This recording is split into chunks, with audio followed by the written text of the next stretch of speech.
Et dårligt planlagt køb af en radiostation har kastet KNR ud i et stormvejr omkring reklamekroner og sendetilladelser. Men hvad er egentlig KNR's rolle, og hvordan skal fremtidens mediebillede i Grønland se ud? Det stiller Volaba skarp på i aftenens debat. Velkommen til.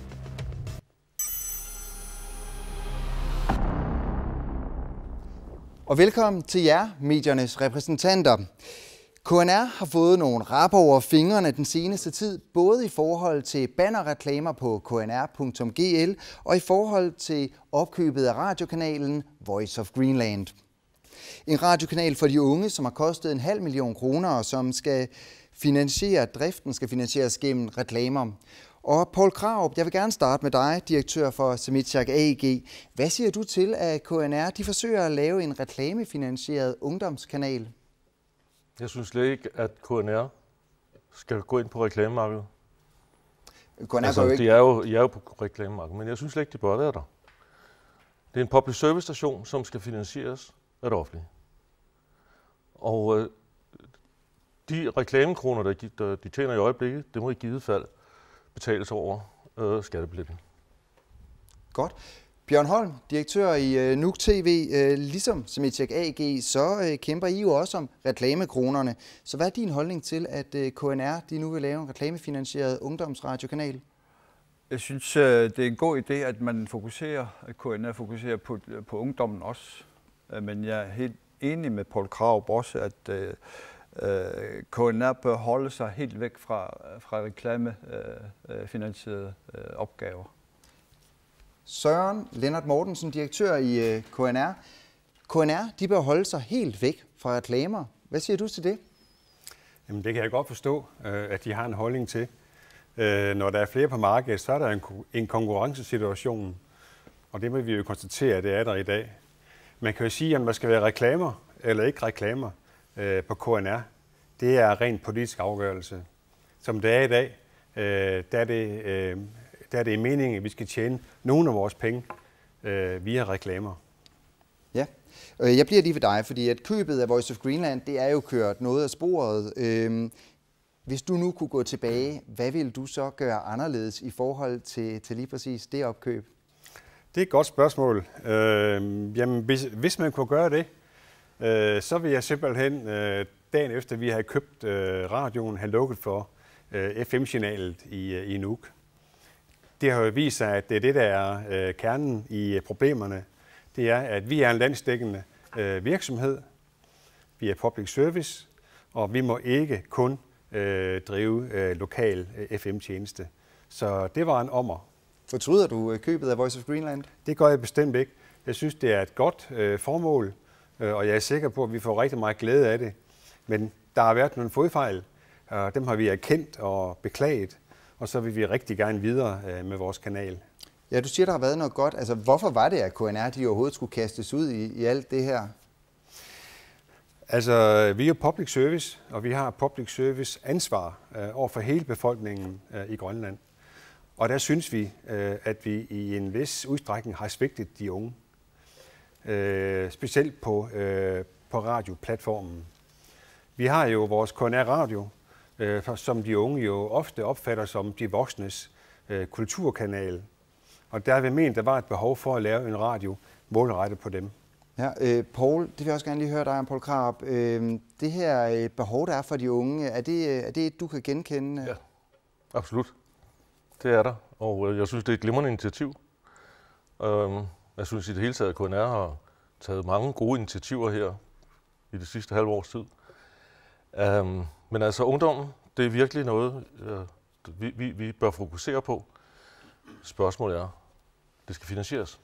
Ja, Bjørn Holm, Nuuk TV, hvad mener du om det her behov, som Søren han taler for om at lave en ungdomsradiokanal? Jamen, jeg er helt på det rene. Jeg synes også, det er nødvendigt, at man fokuserer på ungdommen fra KNR's side. Så jeg synes også, det er en god initiativ, man har taget. Problemet for os ligger jo stort set kun i finansiering af det. Ikke? Det er reklamerne, som vi gerne vil kæmpe for. Ja. Søren, tager lige tilbage til dig, fordi der er jo tydeligvis opbakning til selve initiativet. Er det her med at gøre det reklamefinansieret, er det den eneste måde at gøre det på? Altså man kan jo sige, at vores budget på reklamer for KNR for 2015, det er cirka 4 millioner kroner. Det lyder måske ikke af så mange penge, men det svarer faktisk til 10 medarbejdere. Og det er klart, at mister vi 4 millioner kroner, så vil det få nogle konsekvenser for KNR på den ene eller på den anden måde. Så man kan sige, at lige nu, der vil det være problematisk at fjerne reklamerne, uden at der kommer en tilsvarende kompensation. Ja, så ingen ungdomskanal uden at skære andre steder eller få reklamer ind. Sådan hænger det sammen. Ja, jeg vil også gerne sige velkommen til dig, Peter Frederik Lybert. Du er formand for sammenslutningen af lokale tv- og radiostationer, NTK. Og hvad er din holdning til, at KNR nu går ind og laver sådan en reklamefinansieret ungdomskanal?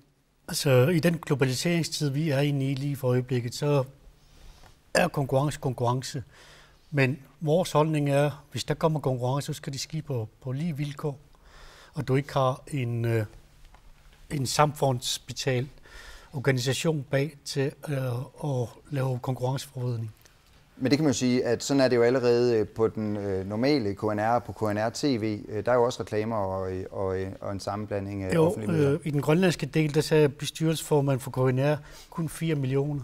Men for mine medlemmer, det er med mange undskyld men det er mange penge. Så det går ondt at sige, sådan en stor virksomhed sige, at det er små 4 millioner. Ja. Konkurrenceforvridning bliver du beskyldt for. Hvad siger du til det, Søren Lennart Mortensen? Jamen det er det jo selvfølgelig ikke. Der er tale om en konkurrencetilstand. Når det er konkurrenceforvridende, så er det noget helt andet.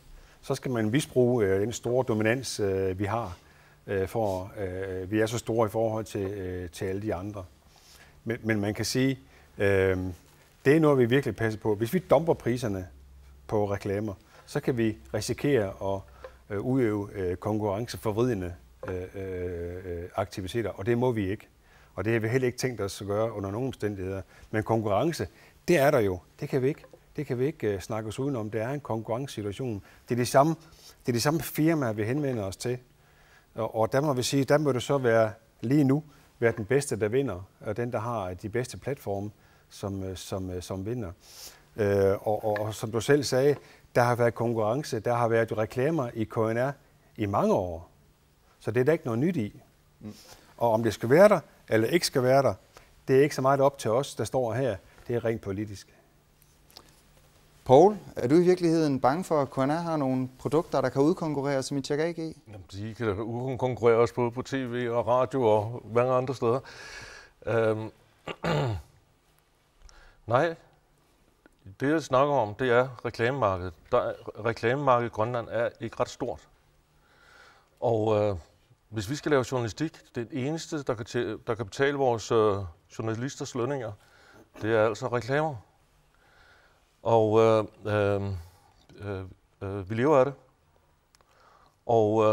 Og lige nu i faldende økonomiske konjunkturer, der kan vi jo mærke, at tingene strømmer til. Ja, fordi at det du siger, det er i og for sig, at posen af reklamepenge, den er kun så stor, og så er det bare et spørgsmål om, hvordan man politisk tænker, at man vil fordele dem. Og i nedgangsperiode, så bruger virksomhederne færre reklamepenge. Så er markedet i Grønland også lidt anderledes, end det er i de lande, som vi ellers sammenligner os med. Den private økonomi, hvor konkurrence skal foregå, den er meget lille. Det er store virksomheder, der dominerer, der har monopoler osv. De har slet ikke behov for at annoncere. De kan oprette deres egne informationssider og så videre, og behøver slet ikke at gå ud og annoncere i virkeligheden. Men det her, det handler jo i virkeligheden om de unge. Er det ikke godt, at der er nogen, der tager nogle nye initiativer, og skal de så ikke have lov til at føre det ud? Jo, jeg synes, det er glimrende, at der er nogen, der tager initiativer. Men jeg vil stadig sige, at reklamekronerne skal gå til de private medier, og der så skal slås om dem. Ja. Peter Frederik Lybert, jeg vil lige have dig på igen.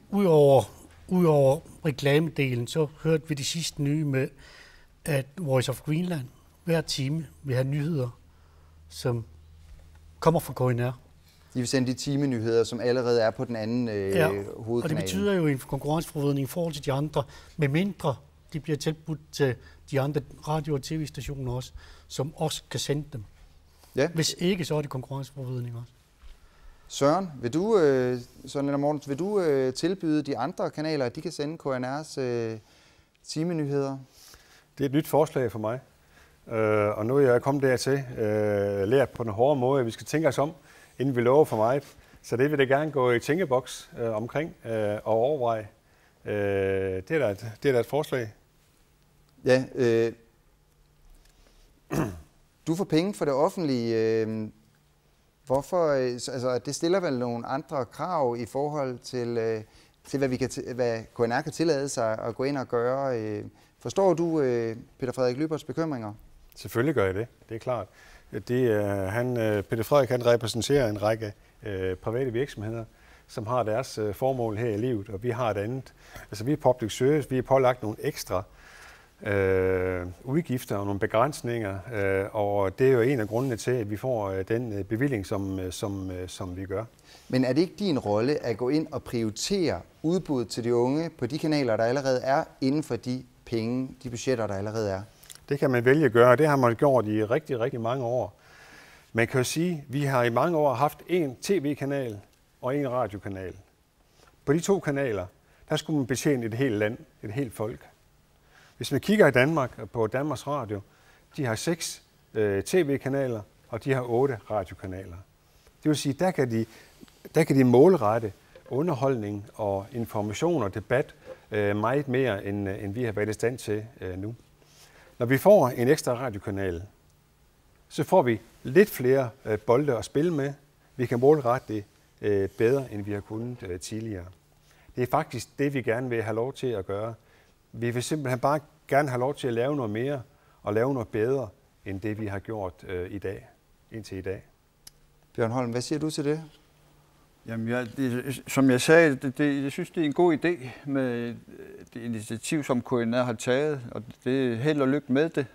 Men jeg er ikke med på, at det skal finansieres over reklamer. Jeg synes KNR skal holdes helt væk fra at tjene penge på reklamer. Jeg ved godt, at lovgivningen siger noget andet nu, men forhåbentlig er det noget, der kan blive ændret fremover. Ja. Hvorfor er det, at KNR skal gøres reklamefri? KNR er jo en public service station, og som man nu gør i mange andre lande, så bliver de jo finansieret offentligt og uden reklame. Og det synes jeg er en af de få ting, eller en af de ting, som vi gerne må efterligne heroppe, at public service stationen, det skal finansieres af offentlige midler, og reklamerne, det må de private slås om. Ja. Der kommer nok ikke så mange flere offentlige midler, der er ikke lagt op til fra det offentlige. Hvad vil du sige til, at KNR de må sige 68,5 millioner kroner? Det er det, der er at rute med. Jamen, hvis det er sådan, det bliver, så er det jo sådan, det bliver. Det kan vi jo ikke sådan påvirke på den måde.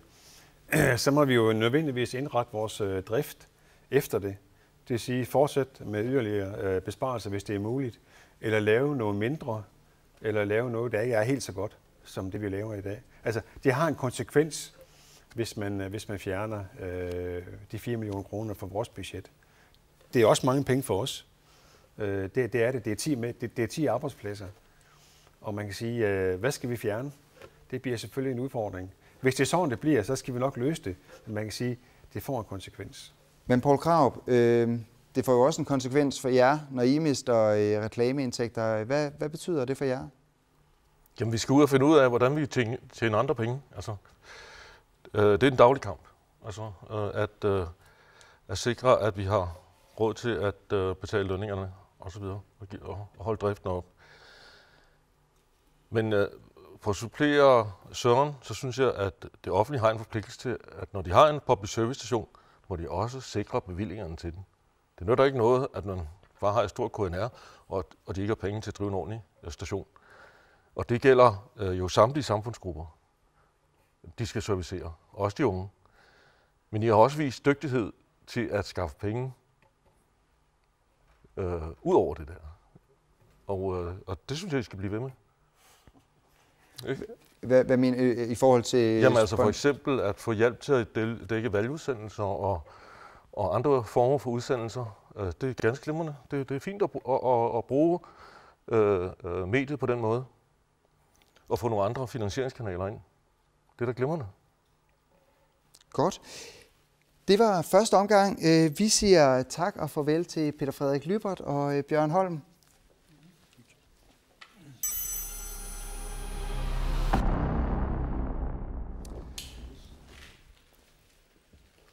Grønland er stort, men vi er få, der bor her. Det giver pressen nogle udfordringer, så se med i det indslag, der kommer her.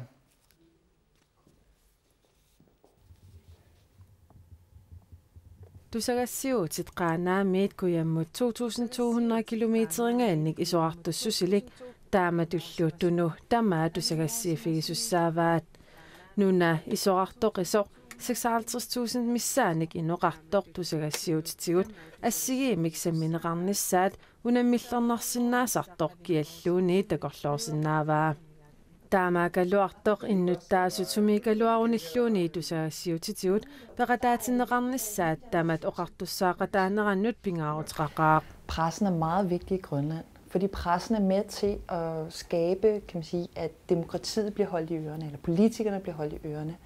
Det er vigtigt, at pressen dækker både byer og bygder, men også, kan man sige, kommer ind og holder øje med de ting, der er blevet lovet, og får fulgt op på dem. Sådan så alle føler sig hørt. Så pressen er meget vigtig i Grønland. Авингаусимасумииллуни тусагассиутиник пеқатаатинеқарниарнеқ малиннаaniarnerlu унаммиллернартоқақаат тамаан авинаанииллни саитсиити пеқатааниарне илигаснарторюу ависиниллиинниит малинниит иллати тамаатикиттеқарна аjaami наммина qaasаасиақангкаан интинитрингкаан саитсиитин Elias Larsen eli peqataatinneqanngitsutut misigisimmasuni kisimiingilaq tässä pisimaseqartillugu makkua ilangitassiortu ila tusannaarligi nunaqarfinni illoqarfin pisimasi usornartaqimmata maanilu soqarnani tastalua amigaatigisaqakku tamat oqartussaaqataaneranni tusagassiutit pinnitsoorneqarsinnaangillat. Så det er ekstremt vigtigt, sådan som vi ser det, for den demokratiske proces, at pressen dækker så meget som muligt. Tusaaneqarnerunissaqavingarusimasuni najuaqartunit amigaatigineqarpoq. Titsami tusaitsi tamas eqqarsaatingali soonami aama iniviaqataagaitta aam pisinut malinnaatitingusultati taamaattimi tusaitsi aam saaneqartikkaluarpoq.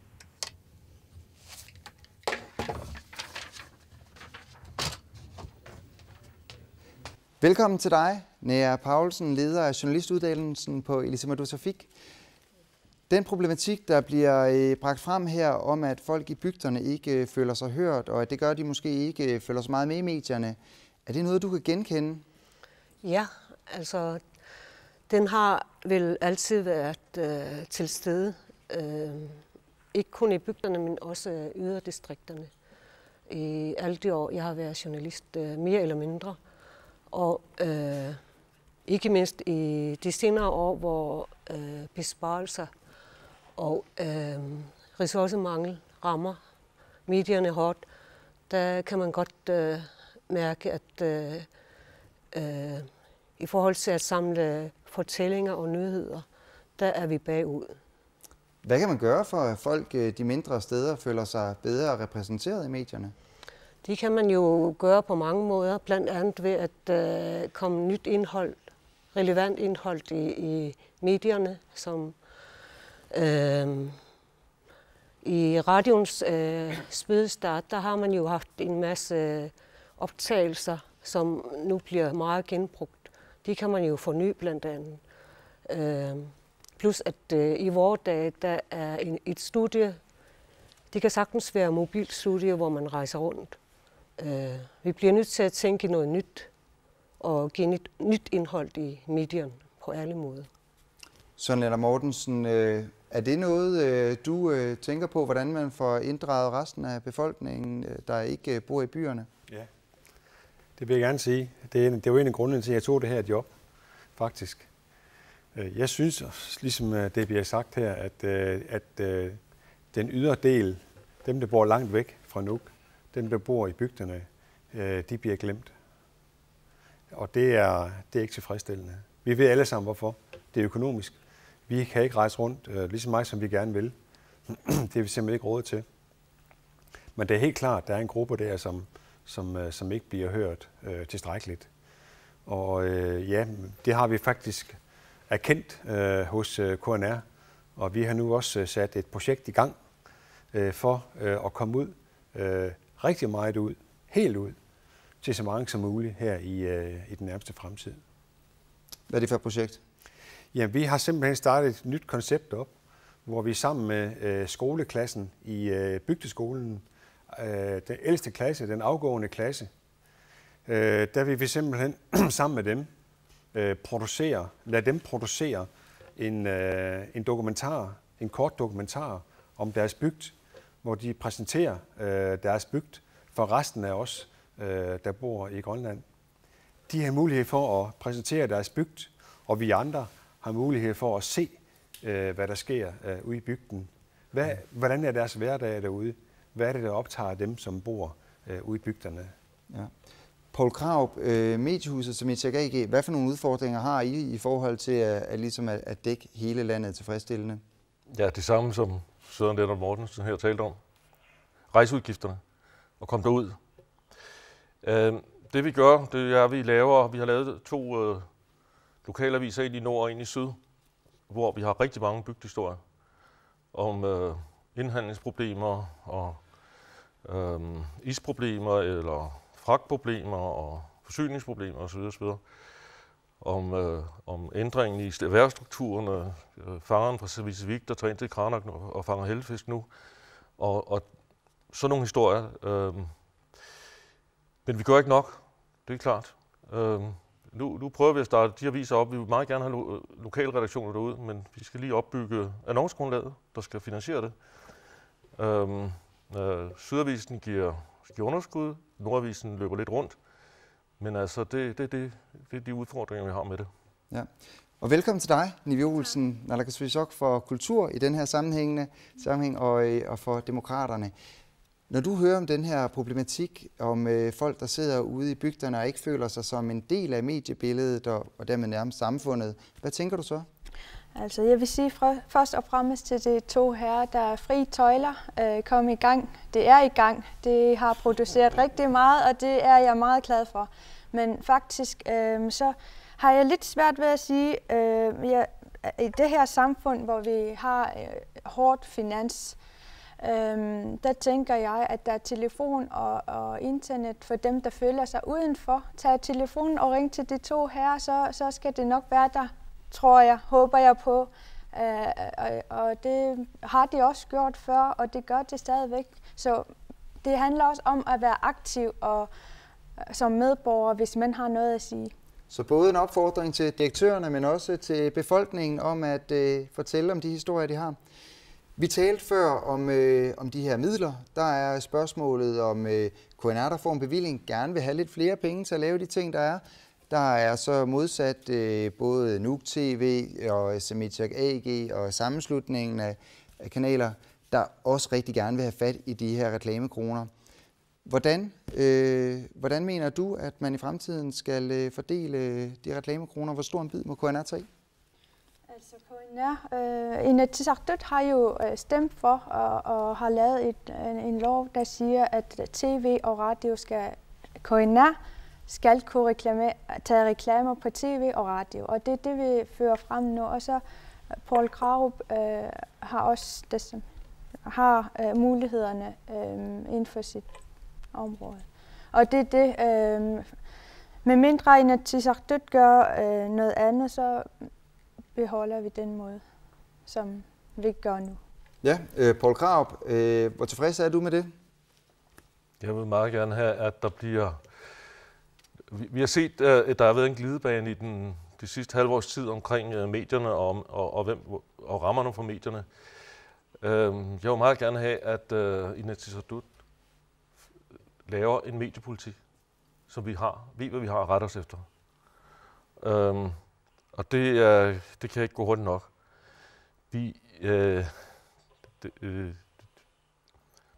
Vi rammes i øjeblikket. Vi aner ikke, om vi får tilskud fra det offentlige, som vi blev lovet i sin tid. Vi bliver ramt af en jobportal, der nu kommer ind, og vi skal kæmpe for vores jobannoncer. Og så hvis KNR gerne vil have lov til at tage flere annoncer på annoncemarkedet, så er der altså problemet.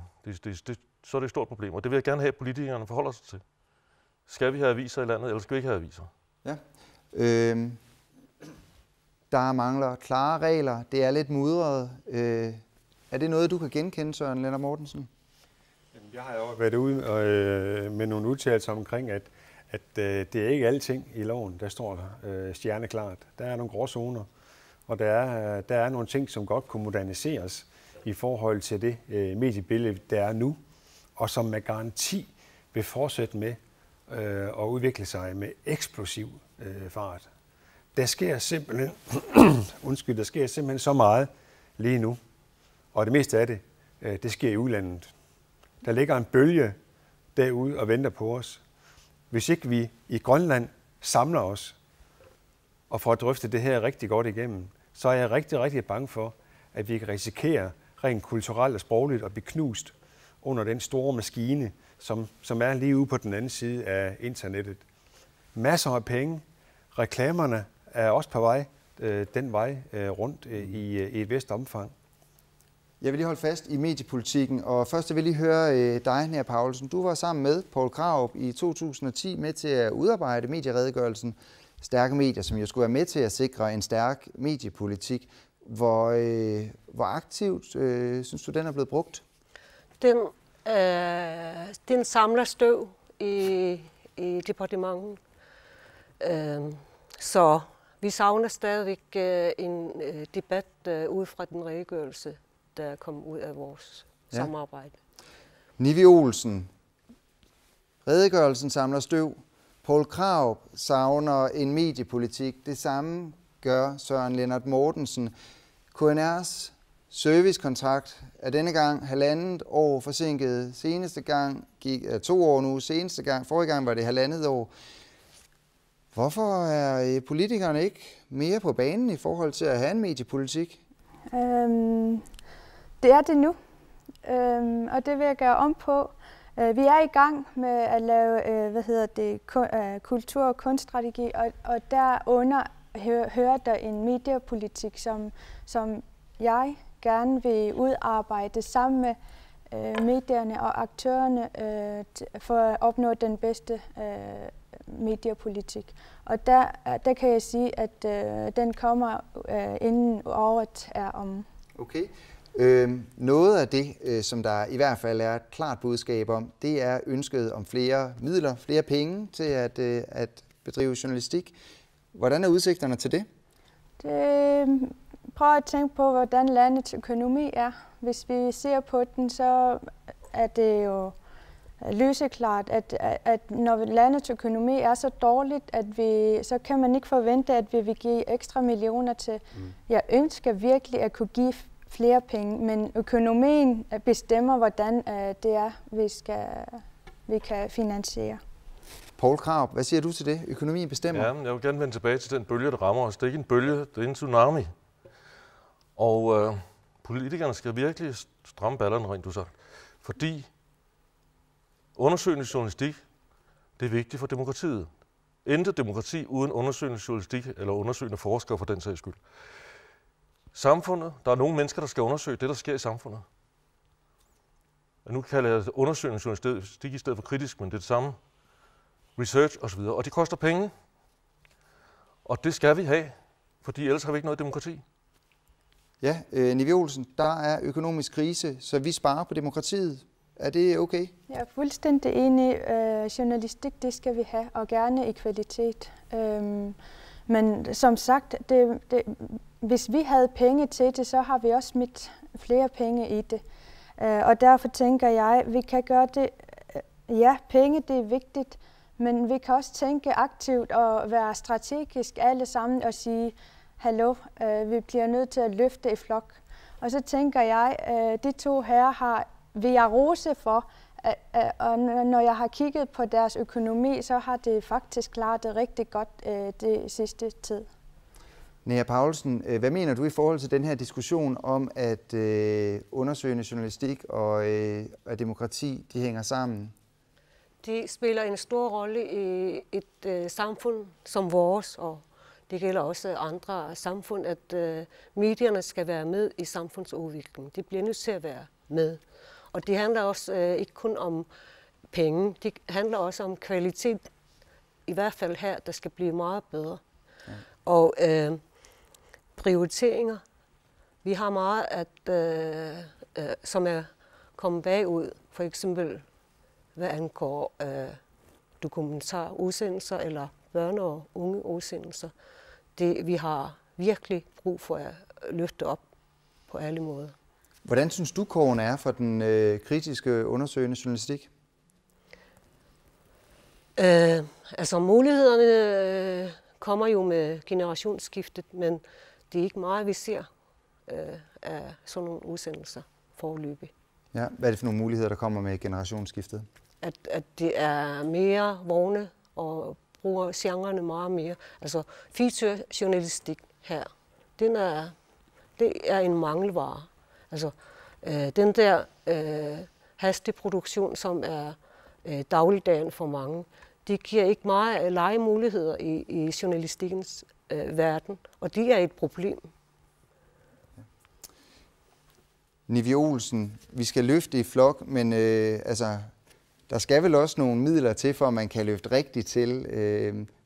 Hvordan er udsigterne til, at I kan finde nogle bedre løsninger, der kan hjælpe medierne, i stedet for eksempel at lave en konkurrerende jobportal, der tager penge fra Semidja GG og andre medier? Jamen, vi skal i samarbejde med hinanden, og vi har brug for flere journalister, og det er på vej. Der er flere og flere, der bliver færdige med uddannelsen, og jeg er meget, meget optimistisk omkring indholdet af de journalister, som de unge generationsskift vil levere for samfundet. Og det er der, jeg tænker, at det skal være attraktivt at være journalist her i landet, og der er rigeligt at tage fat. Så det er med at komme i gang, og så levere den vare, der skal leveres. Du sagde før, at der er behov for, at vi holder os til de faste rammer. KNR prøver at gå lidt udenom de faste rammer og for eksempel finde ekstra penge til den her ungdomskanal. Hvad er din holdning til det? Jeg synes, KNR har i bedste mening har forsøgt at gøre ekstra indsats for de unge, og det tager jeg hatten af for.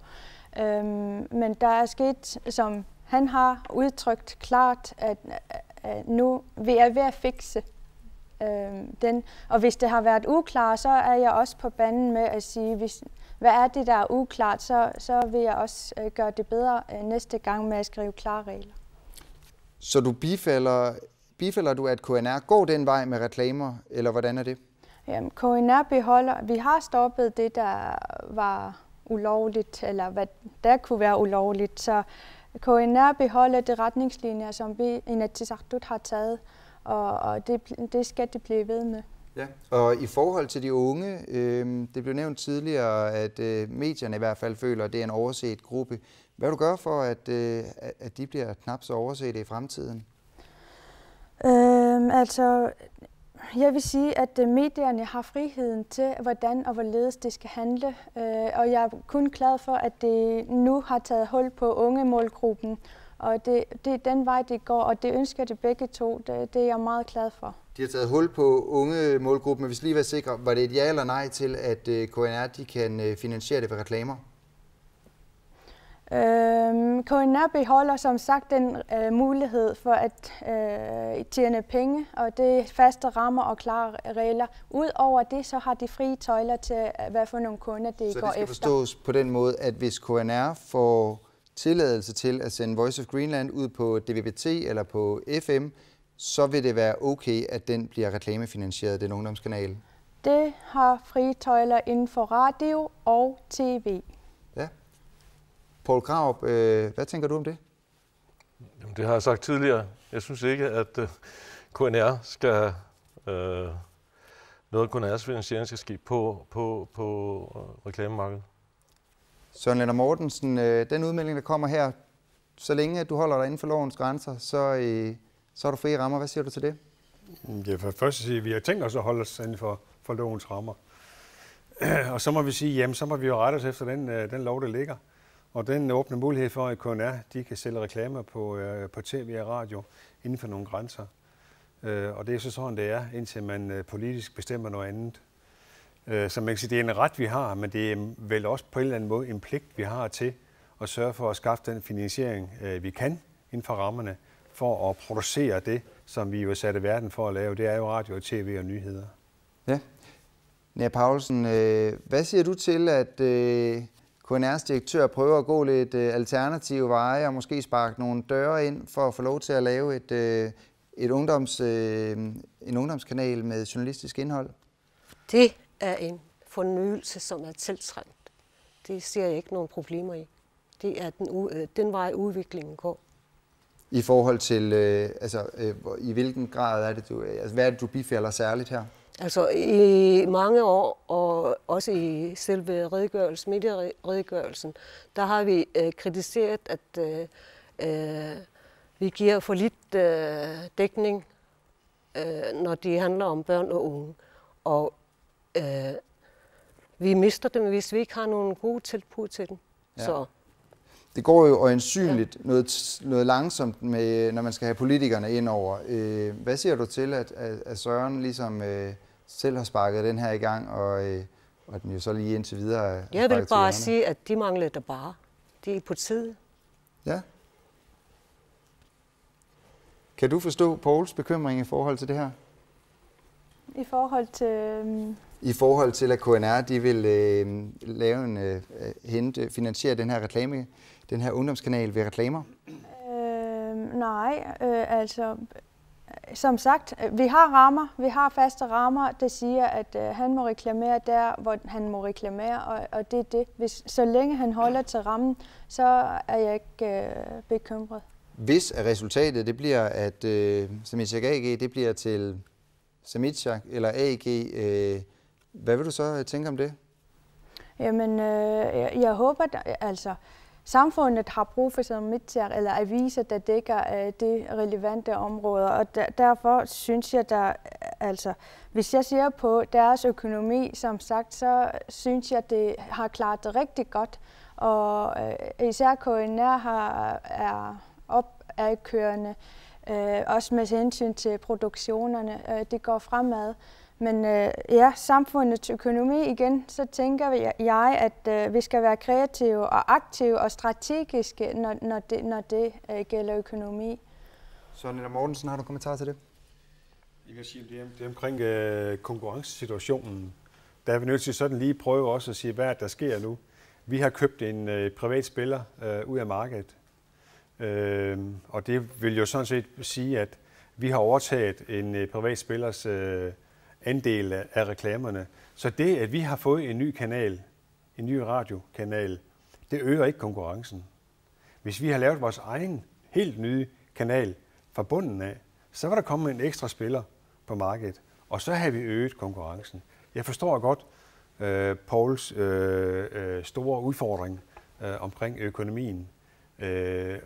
Og jeg tror altså også, man er nødt til at kigge på, når vi skal til at snakke mediedebat og snakke økonomi. Det kommer vi ikke udenom. For man kan sige, at et medie er ikke nok. Der skal flere medier til, før man kan påstå, at den er uvildig. Det bliver det sidste for den her omgang. Jeg vil gerne sige tak til Poul Krarup, Søren Lennart Mortensen og Nea Paulsen.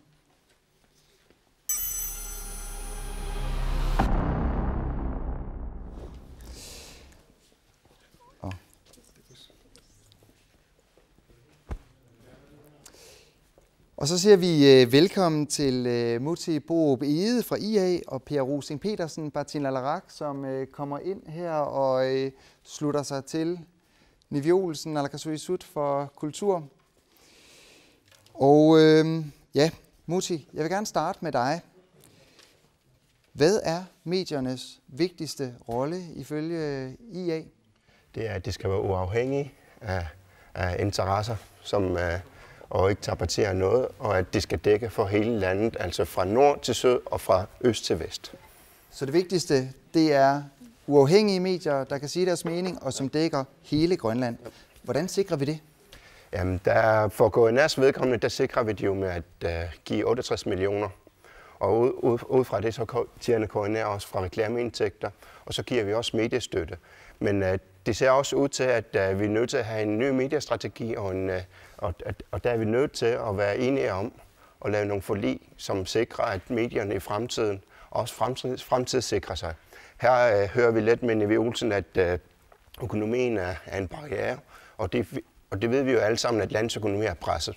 Men vi er nødt til at lave noget, som vil sikre, at medierne sikres i fremtiden, så det unge er med os. Fordi medierne er måske lidt for gammeldags nu, så derfor er det nødvendigt. Per Rosing Petersen, Bertin Alarak, velkommen til dig også. Tak for det. Hvad er mediernes vigtigste rolle ifølge dig, Bertin Alarak? Der er jo public service har en helt speciel placering inden for et samfund, og der synes jeg, at så længe de opfylder alsidighed og troværdighed, og at det er baseret på kultur, det kulturelle værdier, så er det, og det når ud til samtlige byer og bygder, er det fint nok for mig. Så det er mest, i forhold til din vurdering, så er det vigtigste, at man ligesom repræsenterer kulturen og kommer videre omkring end det kritiske aspekt? Altså ikke kun kultur, men alsidigheden også, ikke? Og troværdigheden, at det er nogle, at det ikke er nogle nyheder, som man stiller spørgsmålstegn ved. Er det sikret med det mediebillede, vi ser i dag? Umiddelbart, når vi kigger på public service, vil jeg mene, at man i den største grad opfylder de betingelser, der er. Så det synes jeg. Altså, der er nogle problemer med hensyn til bygderne, som vi bør kigge på og finde nogle løsninger omkring. Altså, alt er jo relativt. Altså, når vi tænker på, hvordan det så ud, før internet og telefon blev opfundet, ikke? Altså, der var der også demokrati, der var valg ude i bygderne, men altså, der var der tilgængeligheden til medierne var endnu sværere dengang, ikke? Så nu er det nye tider, og vi har andre måder at kommunikere på, og det må vi udnytte endnu bedre og se, hvordan vi kan gøre det. Man kan jo eksempelvis bruge, der er jo kommunekontorer og butikker i næsten samtlige bygder, og der kan man jo opstille tv-skærme. Der er mange muligheder for, at man kan lave. Ja. Muti Boervede, Per Rosing Petersen, han er godt tilfreds egentlig med det mediebillede, han sagde i dag. Hvordan ser du på det? Jo, men vi kan være tilfreds med det, der er.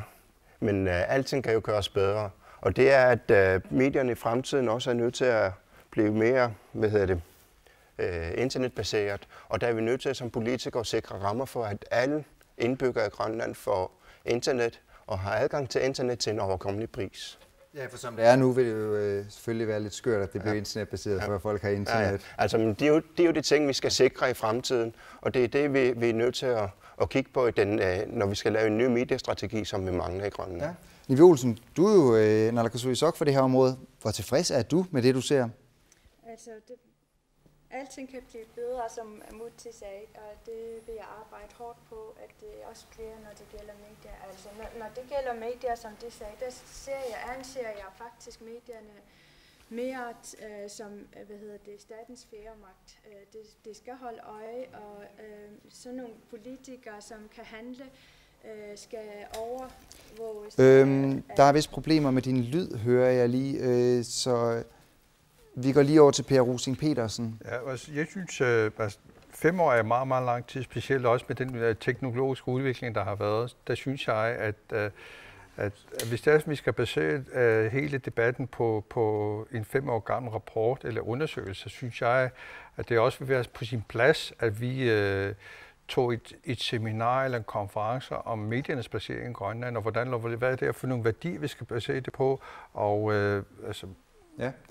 også tage ind under de økonomiske aspekter, Det synes jeg vil være på sin plads. Altså, jeg efterlyste det her sidste år, og i den grønlandske debat, der kunne jeg forstå, at vi er sådan rimelig enige om, at vi tog det op, og så kunne I se, hvor det bare hen. Fordi at, der er ikke nogen tvivl om, at mediebilledet det forandrer sig hurtigt, 5 år er lang tid, men hvis vi nu får lavet en ny medieredegørelse, hvordan sikrer vi så, at den ikke også havner i skuffen og samler støv? Jamen altså, vi kan jo ikke være ansvarlige for, hvordan det politiske billede så ud her for 5 år siden. Altså, det kan jeg ikke rigtig forholde mig til, men jeg kan bare forholde mig til, når jeg kommer med sit forslag, så skal jeg nok gøre mit til, for at det bliver efterlevet. Ja, så må vi jo krydse fingre for, at det også sker. I forhold til at sikre medierne deres uafhængighed, så foreslår den nævnte medieredegørelse og senest så også GA her i løbet af ugen, at man kunne lave nogle længere medieforlig, sådan så at der var lidt mindre pres fra politikerne hvert år, når tilskuddene skulle op på finansloven. Mutibo Ede, hvad mener du om det forslag? Altså, IA støtter, at vi finder en ny mediestøtteordning. Og så mener vi altså, at der er vi enige i, at man kan lave 3- eller 5-årige ordninger, der sikrer, at redaktionerne og medierne har en råderum i det år, så det ikke skal tænke på, om forrige måned noget støtte næste år eller ej. Så der sikrer vi jo også, at det er mere uafhængigt. Men med den måde, vi gør det nu, at man nærmest kan afstraffe medier, hvis det ikke det så vi for eksempel. Poul Krarup nævnte lige, at han følte, at de var blevet straffet, da man fjernede deres støtte sidste år. Hvad mener du om at lave længere medieforlig? Det er jo ikke noget nyt. Altså, når vi kigger på, hvordan og hvorledes man laver de servicekontrakter, som er landskassebaseret, der kan man jo sagtens. Altså, det er ikke noget problem for mig. Altså, jeg synes, vi skal være åbne, og jeg tror også, at det her det er et upartisk holdning, man har til mediepolitikken, som gør det. Jeg tror helt bestemt, at vi kan finde på nogle gode løsninger og forbedre løsninger omkring medierne. Så har vi også lyd på dig igen, Nivi Olsen. Hvad mener du om den her idé om at lave længere medieforlig? Jamen, hvis det er det, det har behov for, kunne vi snakke om det, men jeg ser nogle udfordringer, hvis vi skal gøre det. Lad os sige, hvis økonomien går godt om 3 år, og vi har lavet en 5-årig kontrakt, så kunne vi have, så kunne medierne have fået flere penge, hvis det går rigtig godt med økonomien selvfølgelig. Og det kan også gå den anden vej, ikke også? Vi har hver år finanslov. Vi kan ikke, jeg synes, det er på sin plads, at vi tager det 1 år i. Men igen, jeg er åben. Vi kan diskutere det, hvad der er bedst for alle parter. Ja, Mutibo Ede. Altså, vi snakker meget om økonomien lige nu, og det er også vigtigt. Men den demokratiske proces og den demokratiske rolle, som medierne har, det er det, der er det vigtigste, og det er det, vi skal sikre for samfundet. Og i stedet for at snakke om vi har råd, eller om vi får mere råd om 5 år eller ej, det er bare spekulationer. Lad os holde os til det og blive enige om, hvis medierne har brug for 3- eller 5-årige faste støtteperioder, så er det det, vi kan blive enige om. Jeg vil bare sikre, at det ikke får dårligere vilkår, når økonomien er godt, og det er derfor, jeg siger, at der kan være ulemper, hvis man tænker specielt her, at det vil gavne, og det vil kun gavne, hvis vi forlænger perioden. Men jeg peger på, at det også kan medføre nogle ulemper ved at tage lange kontrakter. Ja, Per Rosing Petersen, både Bjørn Holm og Poul Krarup og GA har været ude og sige, at KNR bør være reklamefri. Hvad mener du om det?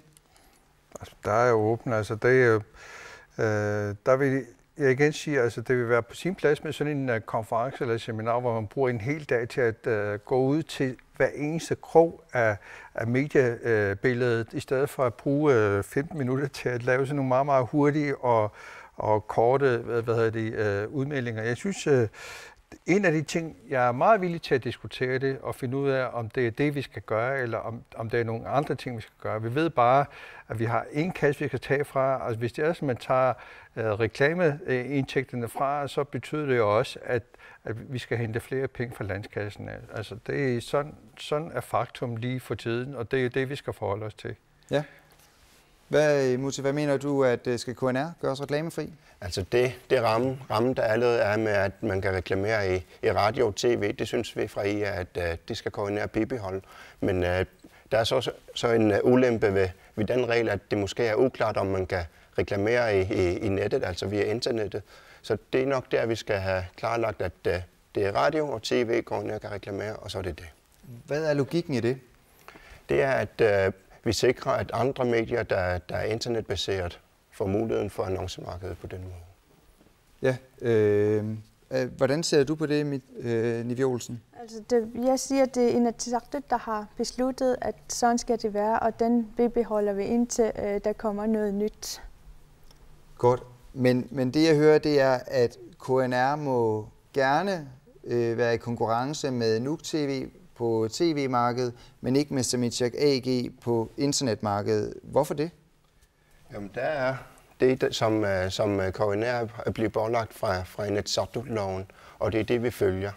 Så det er det, vi følger, og så hvis der er noget nyt, og hvis vi laver for eksempel en mediekonference, og at medierne synes, at det er i orden, KNR også annoncerer på nettet, så kan vi jo fra Inatsisartuts side lave den ramme, de rammeordninger, som medierne kræver. Ja. Der er blevet også talt lidt dunder omkring de her lidt mudrede grænser inden for medielovgivningen, både fra Søren Lennart Mortensen og fra Poul Krarup. Vil I gøre noget fra Partii Naleraq for at sikre, at der bliver lavet nogle mere klare linjer? Vi skal jo ligesom den teknologiske udvikling også gør og nødvendiggør, at der skal laves nogle tiltag. Hvis der er sådan, der er nogle lovgivninger, der er for tæt, eller der sidder for tæt til kroppen, så må vi jo gøre vores til for at tilpasse lovgivningen til det faktuelle billede, man har i samfundet. Og hvis det er det, der skal til, så er vi også åbne. Og det er så en af de ting, som man også kunne tage op som emne i sådan en eventuel mediekonference. Ikke? Ja, mediekonference, Muttibo Bede. Hvad tænker du om det forslag fra Per Rosen Petersen? Jamen, hvis det er det, der kræves, så er det det, vi også skal have. Ja. Hvad siger du, Nivi Olsen? Der kommer en medieseminar i 1. maj. 1. maj? Ja. Hvem har I inviteret der? Lige for tiden, der er aktørerne inviteret, som Samitsiaq og KNR, og så tænker vi videre, hvem det er, der aktuelle aktører skal selvfølgelig være velkommen. Ja, og så går vi lige tilbage, hvor vi startede. KNR laver en reklamefinansieret ungdomskanal. Hvad er din holdning til det, Per Rosen Petersen? Altså, som der også blev sagt i det tidligere debat, det er altså, der er jo ikke noget nyt. Altså, man har jo bare overtaget et eksisterende, eller købt en eksisterende kanal, som også har lavet reklame tidligere, så der er ikke noget ændring i det som sådan, så det billede er helt fint for mig. Der har været en del debatter, hvor jeg ikke rigtig har kunne få et billede. Det gjorde jeg så her til aften, ikke? Og jeg synes umiddelbart, der har jeg ikke noget der kunne hindre, at det skulle køre videre på den der måde. Men altså igen, den medieseminar eller konference, som Nivi sagde, bliver arrangeret her 1. maj, der er det en af de ting, som vi også kan tage op, og så tilpasse lovgivningen, hvis det er sådan, det er et krav. Men igen, hvis det er sådan, vi reducerer noget i den eksisterende budget, så må vi også gøre noget for at hente flere penge. Men det er jo i forhold til KNR, men hvad med de private medier? De er jo noget bekymrede for, at de mister en del af deres indtægtsgrundlag. Hvad siger du til de bekymringer? Altså, jeg vil gerne føre en dialog med de pågældende. Jeg synes for mig, at det vigtigste, det er ikke, hvor mange virksomheder der er, men altså troværdigheden og kvaliteten i medierne. Jeg tager også lige Muttibo Bede med i den her. Hvad siger du til de private mediers bekymringer for, at KNR tager flere af reklamekronerne? Altså, hvis vi lige ser på selve købet af det, og den plan, man har med Voice of Greenland, det er at sikre, at man får unge med til at lytte i radioen. Det er en fin tiltag, men så må man også køre efter det regler, som KNR blev pålagt fra Inatsisartut. Tak for det. Og det bliver, hvad vi når i aftenens Rulaba. Tak for i aften.